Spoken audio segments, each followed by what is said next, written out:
সংস্কৃত ভাষা শিখতে হলে প্রথমেই বর্ণ পরিচয় শিখতে হয়, কিন্তু বাংলা ভাষার ক্ষেত্রে ব্যাপারটা ছিল আলাদা রকম। আমরা আগে বলতে শিখেছিলাম, তারপরে বর্ণ পরিচয় হয়েছিল, তারপরে লেখা শিখেছিলাম।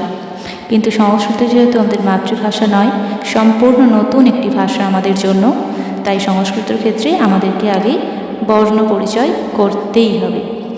কিন্তু আমি আগে একটি ভিডিওতে বলেছিলাম, যদি কেউ এমন কোনো জায়গায় ঘুরতে যায় যেখানে মানুষজন সারাদিন সংস্কৃত ভাষায় কথাবার্তা বলে, তাহলে সে কিন্তু এই লেখা ছাড়াই, বর্ণ পরিচয় ছাড়াই সংস্কৃত ভাষা আগে বলতে এবং তার অর্থ বুঝতে পারবে।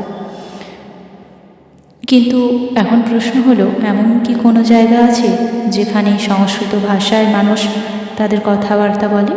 এই কঠিন সংস্কৃত ভাষায় কথাবার্তা বলবে এমন কোনো জায়গা কি আছে?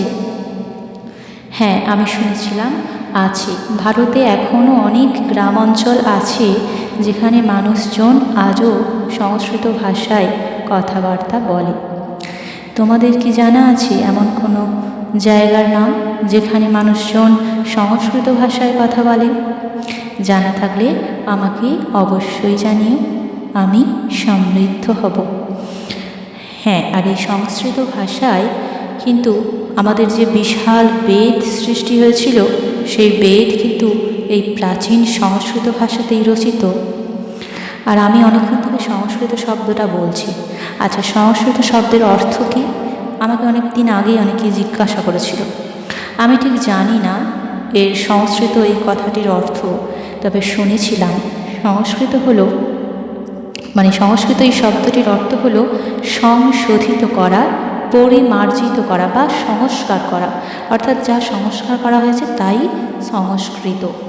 অর্থাৎ সংস্কৃত এমন একটি ভাষা যা বহু সংস্কার, বহু সংশোধন, বহু পরিমার্জনের পর তৈরি হয়েছে। অর্থাৎ সংস্কৃত সম্পূর্ণ একটি সংশোধিত ভাষা।